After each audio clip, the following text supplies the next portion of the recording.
Good morning to all of you.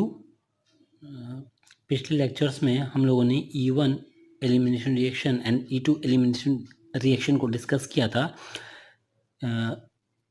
In this lecture we are discussing about the rearrangement of the carbocations। इस lecture में हम carbocation rearrangement को थोड़ा सा discuss करेंगे। आपको जैसे पिछले वीडियोज़ आपने अगर देखे होंगे तो आपको याद होगा कि जो हमारा कार्बोकटायन रीअरेंजमेंट होता है वो हमारा सिर्फ E1 एलिमिनेशन रिएक्शन में होता है। तो कार्बोकटायन रीअरेंजमेंट वहाँ पर होगा जहाँ पर हमारा सिर्फ कार्बोकटायन फॉर्मेशन होगा, कार्बोकटायन इंटरमीडिएट फॉर्मेशन होगा। ठीक है, तो अभी हम आगे डिस्कस करेंगे कि इस कार्बोकटायन रीअरेंजमेंट कैसे होता है, ठीक, और क्यों होता है। तो कार्बोकटायन रीअरेंजमेंट इसलिए होता है क्योंकि जब कार्बोकटायन इंटरमीडिएट फॉर्मेशन होता है तो वो कम स्टेबल होता है, तो वो अपनी स्टेबिलिटी को गेन करने के लिए कार्बोकटायन रीअरेंजमेंट एक रीस्ट्रक्चरल अरेंजमेंट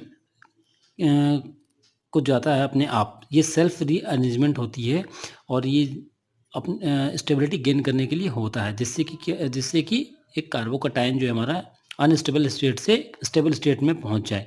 जब तक कार्बोकटायन इंटरमीडिएट स्टेबिलिटी को गेन नहीं करेगा तब तक जो है हमारा E1 एलिमिनेशन रिएक्शन पॉसिबल नहीं हो पाएगी। ठीक है, तो अगर आपको पेपर में लिखने के लिए ये आता है कि रीअरेंजमेंट ऑफ द कार्बोकटायन के बारे में आपको लिखना है तो आप ऐसे लिखोगे कि rearrangement of the carbocations are defined as the movement of the carbocation from an unstable state to a more stable state through the use of various structural reorganization shifts within the molecule। ठीक है, उसके बाद there is a formation of the structural isomer of the initial molecule once the carbocation has shifted over to the different carbon or adjacent carbon। इसमें क्या होता है कि structural isomer बनेगा। जब हम कार्बोकटायन रीअरेंजमेंट होगा तो उसमें एक स्ट्रक्चरल आइसोमर बनेगा, किसका? जो हमारा इनिशियल कार्बोकटायन मॉलिक्यूल है उसका। कब बनेगा? जब हमारा जो है कार्बोकटायन का जो चार्ज है, ठीक है, जो प्लस चार्ज है वो हमारा नेक्स्ट कार्बन आइटम पे शिफ्ट हो जाएगा। ठीक है, ये हमारा रिएक्शन इंटरमीडिएट रीअरेंजमेंट होता है। ये अकर रिएक्शन के बीच में हो जाता है और ये अपने आप ही होता है। जब तक कि कार्बोकटायन स्टेबिलिटी को गेन नहीं करेगा तब तक E1 एलिमिनेशन रिएक्शन हमारी अचीव नहीं होगी। और तब जब तक हमारा स्टेबल कार्बोकटायन जब तक नहीं होगा तब तक हमारा रीअरेंजमेंट रिएक्शन या स्ट्रक्चरल ऑर्गेनाइजेशन रीऑर्गेनाइजेशन ये होता ही रहेगा। ठीक है, रीअरेंजमेंट हमारे जो है केमिस्ट्री में 3 प्रकार से होता है। जो कार्बोकटायंस फॉर्मेशन होता है और उसका जो रीअरेंजमेंट होता है। ठीक है, तो रीअरेंजमेंट ऑफ द कार्बोकटायन 3 तरीके से होता है। पहला होता है हमारा 1,2 हाइड्राइड शिफ्ट H-। सेकंड होता है 1,2 मिथाइल शिफ्ट, जिसको हम अल्काइल शिफ्ट भी बोलते हैं, इसको हम ऐसे लिखते हैं CH3-। And third one is होता है फिनाइल शिफ्ट, जिसको हम एराइल शिफ्ट भी बोलते हैं, PH-। तो ये जो हमारा कार्बोकटायन का जो शिफ्ट है इसमें क्या होता है कि हमारा जो ये प्रोटॉन है, जो चार्ज है, प्रोटॉन है, ठीक है, ये जो है हमारा उस कार्बन आइटम से शिफ्ट होता है जिस पे चार्ज नहीं होता है। तो उस कार्बन आइटम से शिफ्ट होता है और शिफ्ट किस पर होता है? उस कार्बन आइटम पे शिफ्ट होता है जिस पे हमारा प्लस चार्ज लगा हुआ है।